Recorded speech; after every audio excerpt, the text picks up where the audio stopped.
মানুষের জীবন নেওয়া কেন এই রক্ত ছড়া? বাইরের থেকে আমাদের পুলিশ বাহিনী আনে মারা হয়। আমরা শান্তি চাই, আমরা রক্ত দিতে চাই না। বস্তু শরীর এই যে দাগ এখনো। আমরা বাঙালি, আমরা প্রতিবাদী জাতি। সরকার যেখানে নিজেই মারা নির্দেশ দেয় তার কাছে যেদিন পদত্যাগ করবো সেদিন দেশের মানুষ মিষ্টি খাওয়া। স্পষ্ট ঘোষণা করতেছি, আগামী কালকে এটা জায়গায় বিক্ষোভ কর্মসূচি পালিত হবে। কি তাদের মেধা, কি তাদের মনন, একটা শব্দ নিয়ে তারা পড়ে আছে রাজাকার। স্যাটার বলে যে একটা শব্দ আছে এটা ওনাদের জানাই নেই যে রাজাকার কে বলেছে। পুরো ডায়লগটাও কিন্তু উনি শোনেন নাই। আসসালামু আলাইকুম দর্শক, দেশ এবং প্রবাসে, দূরে এবং কাছে যে যেখান থেকে আজকের এই ভিডিওটি দেখার জন্য প্লে করেছেন সবাইকে অনুরোধ করব ধৈর্য সহকারে ফুল ভিডিও কন্টিনিউ করবেন, কারণ আজকের এই ভিডিওতে বিশেষ বিশেষ কিছু তথ্য রয়েছে। সুপ্রিয় দর্শক শ্রোতা, আপনারা ইতিমধ্যে দেখতে পারতেছেন যে বাংলাদেশের সমস্ত জনগণ নেমে গেছে রাস্তায়, রাজপথে। তারা কিন্তু কেউ ঘরেতে নেই দর্শক। এবং ছাত্র আন্দোলনকারীরা তারা কিন্তু বলেছে যে সকল শ্রেণীর সকল পেশার মানুষ আমাদের এই আন্দোলনে অংশগ্রহণ নিতে অনুরোধ করছে, এবং স্কুল কলেজ নতুন করে কোনো কর্মসূচি না দেওয়া পর্যন্ত খোলা হবে না, শুধুমাত্র ব্যাংক খোলা থাকবে সপ্তাহে একদিন। এরকমের অনেকগুলো দফা তারা 15 থেকে 16 দফার দাবি জানাইছে। দর্শক, আমরা সেই ভিডিওগুলো দেখব কি কি দাবি আছে সেই ভিডিওতে। প্রিয় দর্শক শ্রোতা, আপনারা ইতিমধ্যে দেখতেছেন চলমান রাজনীতি কিছু অনেক দিন যাবত আমাদের এই টানা হেঁচড়া এবং আন্দোলন হচ্ছে বাংলাদেশে। কেন এই আন্দোলন হচ্ছে আপনারা ইতিমধ্যে অনেকেই কম বেশি জানেন। আমাদের মাননীয় প্রধানমন্ত্রী শেখ হাসিনা উনি কিন্তু এখন আহ্বান জানাইছে গণভবন থেকে যে আমার গণভবনের দরজা কিন্তু সকল শ্রেণীর লোকজনের জন্য খোলা আছে, আপনারা আসুন, আপনাদের সাথে আলোচনা করি। এবং এই কথাটাই কিন্তু উনি কিছুদিন আগে বলেছিল, মাত্র কয়েকদিন আগে, যে কাদের সাথে আলোচনা করব। প্রিয় দর্শক, সময়ের প্রেক্ষাপটে হয়তো মানুষের মন ঋতুর মতো চেঞ্জ হয়ে যায়। তো চলুন আমরা সেই ভিডিওগুলো দেখব, একে একে সমস্ত ভিডিওগুলো দেখব। অবশ্যই আজকের এই ভিডিওটির সাথে থাকবেন, ভিডিওর শেষ অংশে গুরুত্বপূর্ণ আলোচনা আছে, অবশ্যই সাথে থাকবেন। তা চলুন আমরা সেই ভিডিও ক্লিপটা দেখি ধৈর্য সহকারে।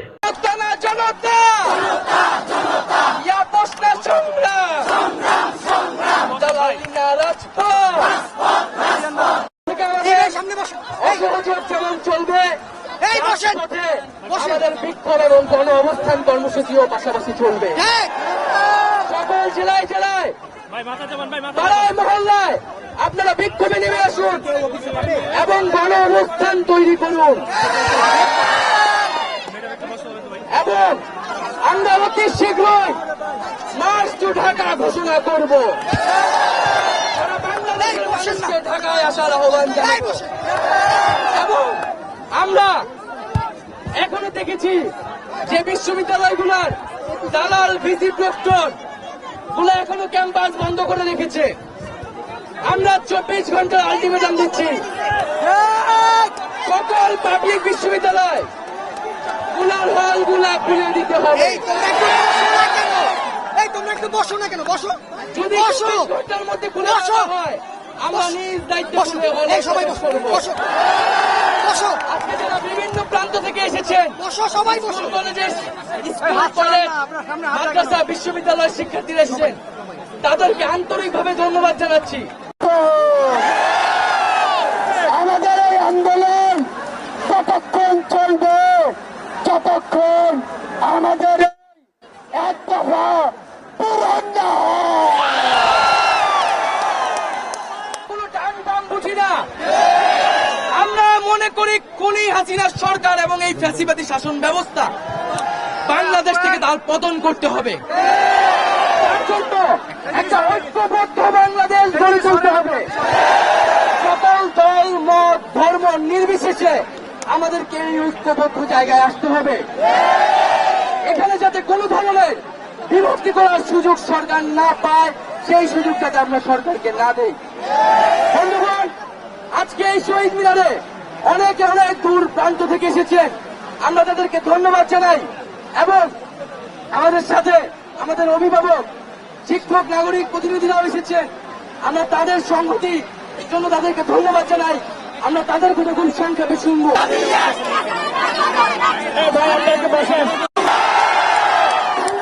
বাংলাদেশের ঘোষণা দিয়ে ফাইনাল চলে গিয়েছে। গণমিছিলের সাথে পালানো শুরু হয়েছে। সুতরাং আমরা এই খুনি হাসিনা থেকে মুক্ত না হওয়া পর্যন্ত, তাদেরকে বিচারের আওতায় না আনা পর্যন্ত এই আন্দোলন চলবে।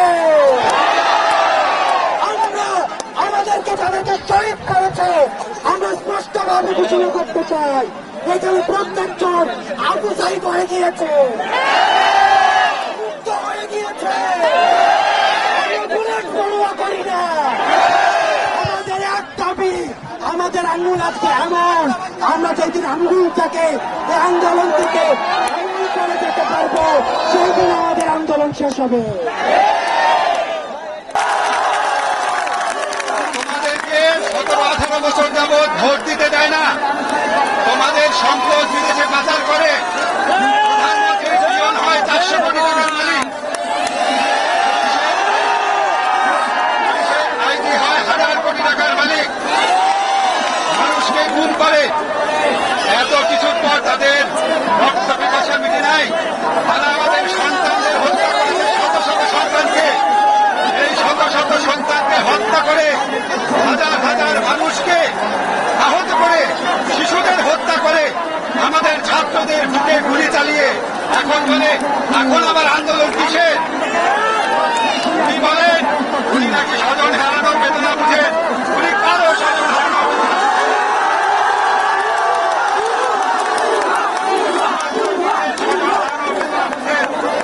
বাংলাদেশ স্বাধীন করেছে মুক্তিযোদ্ধারা। উনি মনে করেন শুধু ওনার বাবা স্বাধীন করেছে। বাংলাদেশের মালিক উনি।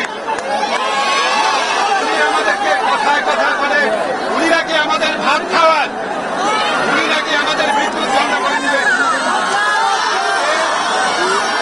আজকে আমি এখানে এসেছি আমাদের তরুণ প্রজন্ম, আমাদের জেনারেশন জি, তোমাদের প্রতি আমার শ্রদ্ধা জানানোর জন্য, তোমাদের প্রতি এই জাতির কৃতজ্ঞতা জানানোর জন্য।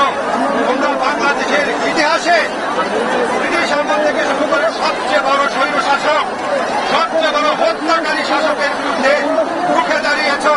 তোমাদের জয় সুনিশ্চিত।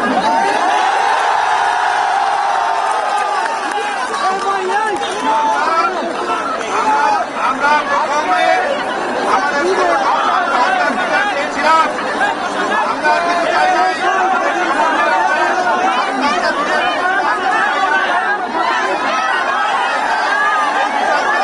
কারণ খুনি নিজের বিচার নিজে করে না।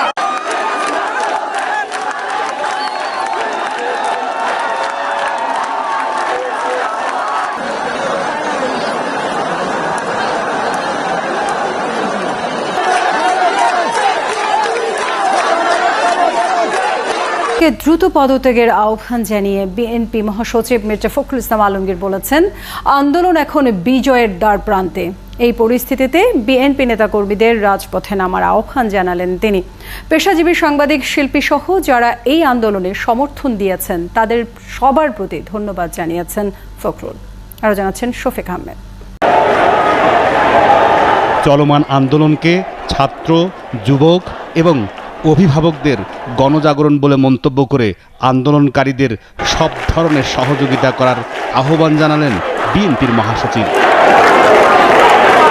এই আন্দোলন বিজয়ের দ্বার প্রান্তে এমন দাবি করে সারা দেশে বিএনপি নেতাকর্মীদের রাজপথে নেমে আসার আহ্বান জানান তিনি। আমরা আরও বেশি দৃঢ়তার সঙ্গে বলতে চাই যে ছাত্রদের এই যৌক্তিক আন্দোলন, এই আন্দোলনে আমাদের শুধু সমর্থন নয়, আমাদের সর্ব রকমের সহযোগিতার সহমত তাদের সঙ্গে থাকবে।